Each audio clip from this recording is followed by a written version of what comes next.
My name's Chad Austin, and this is a review of the research proposal by John Anthony. This is the PINK1 AAV mediated gene therapy for restoration of endogenous mitophagy signaling. The summary of the research project by John Anthony. The background of this project concerned the possible gene therapy strategies for early onset of Parkinson's disease that are associated with mutations in the PTEN-induced kinase 1 gene. So PINK1 gene is responsible for detecting the presence of dysfunctional mitochondria and then initiating signaling cascades for the removal via the Parkin-mediated mitophagy.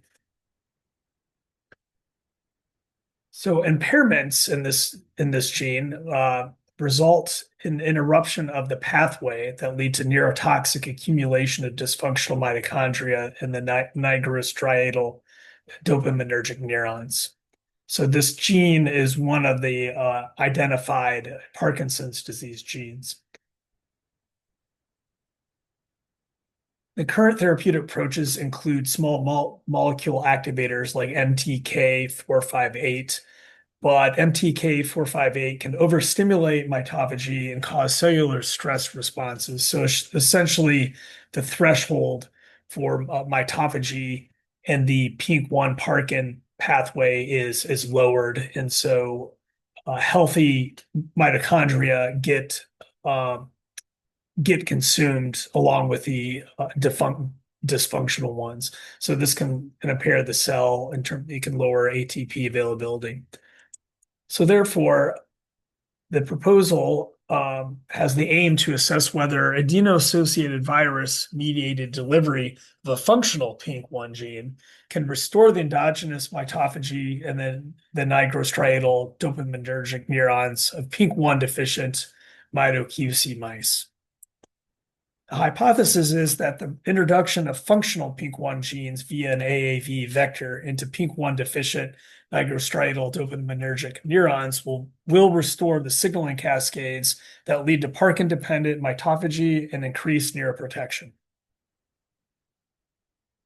So the research model involved organotypic brain slices containing the substantia nigra and the basal ganglia that are taken from the transgenic PINK1 mutant variety of mito-QC mice.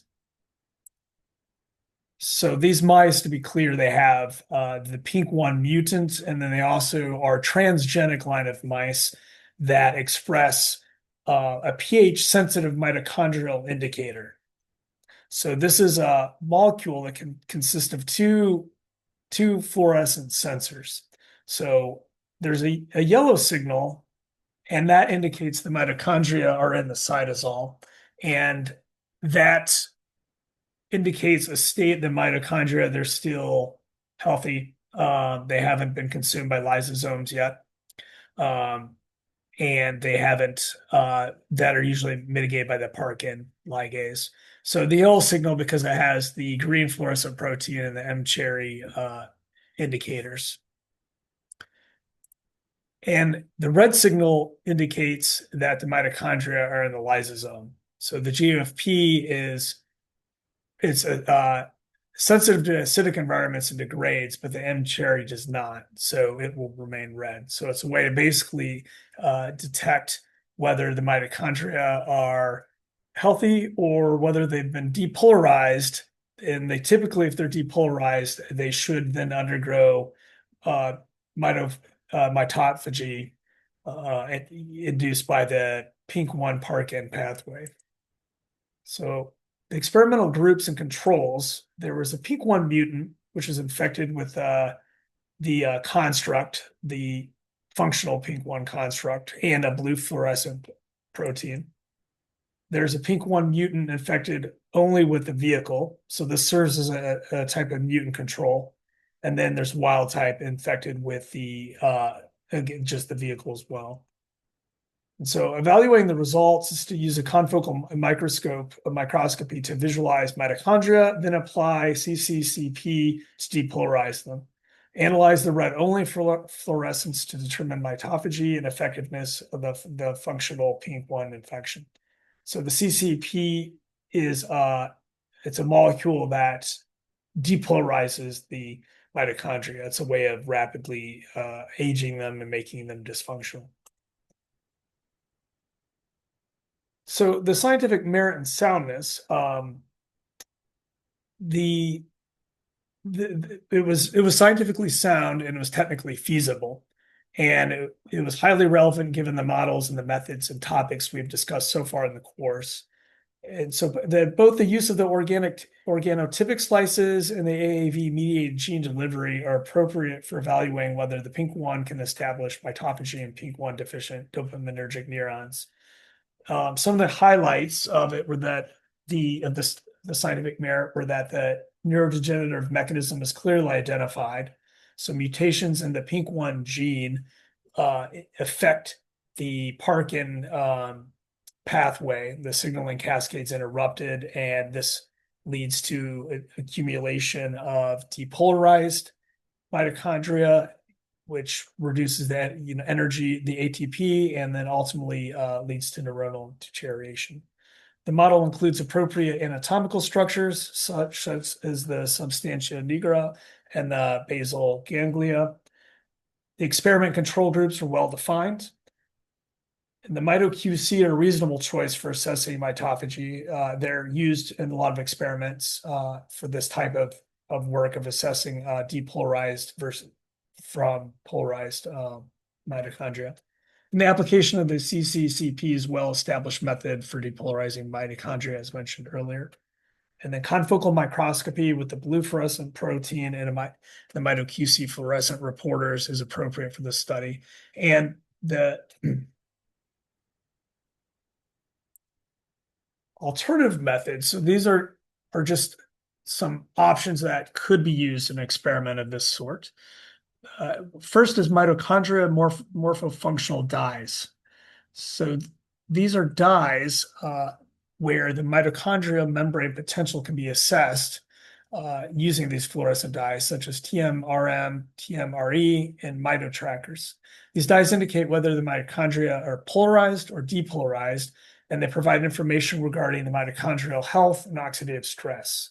So the functional and morphological quality of the mitochondria can be determined using these dyes, and essentially just gives more information than the MitoQC.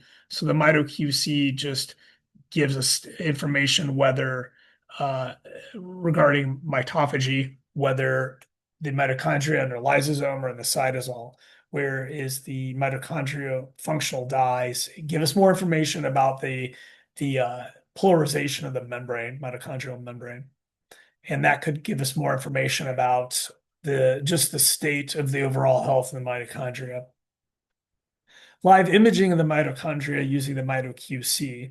So the MitoQC has been used in similar studies where they were actually doing live imaging in vivo and instead of organotypic slices.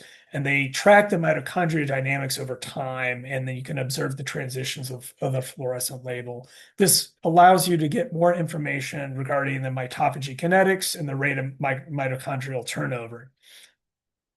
And then the third method that could be used is immunostating for mitophagy markers. So Western blot can be used to measure key molecules produced by Parkin-mediated mitophagy. And this provides a way of quantifying the activity of the pink Parkin pathway. You can measure these molecules that are a result of the lysosomal degradation of the mitochondria, and then get some molecular indicators there of whether the Parkin ligase mediated mitophagy is indeed active. So a follow-up optogenetic experiment concerns the focus of the previous one. So in determining the efficacy of the PINK1 gene delivery in restoring Parkin-dependent mitophagy in dopaminergic neurons in the substantia nigra, the previous project only considered the lysosomal and mitochondrial dynamics. The aim of this experiment is to determine whether the AAV PINK1 delivery to PINK1 deficient nigrostriatal neurons restores and maintains dopaminergic neurotransmissions. So the hypothesis is that optogenetic stimulation of the PINK1 deficient neurons in the substantia nigra pars compacta that are infected with the AAV PINK1 will produce increased dopamine sensor fluorescence in the striatum and in the striatum comparative controls. So the methods and procedures involve expressing channel rhodopsin 2 in organotypic slices from the wild type, the PINK1 mutant controls, and then also the PINK1 mutant with the construct. And channel rhodopsin 2 is a commonly used opsin that is used to excite dopaminergic neurons. The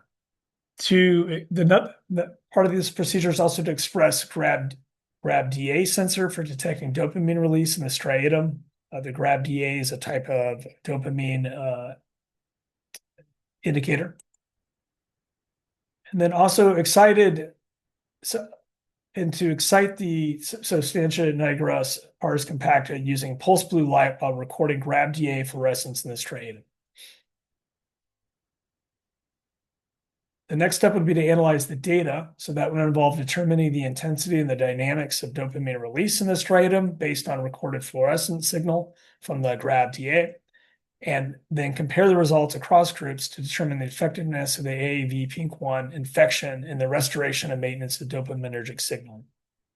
Expected results are that the fluorescent signal intensity measured in the PINK1 mutant plus the construct will be comparable to the wild type images, while the PINK1 mutant construct dopaminergic neurotransmission activity will be more intense and consistent than that of the PINK1 mutant with the vehicle alone.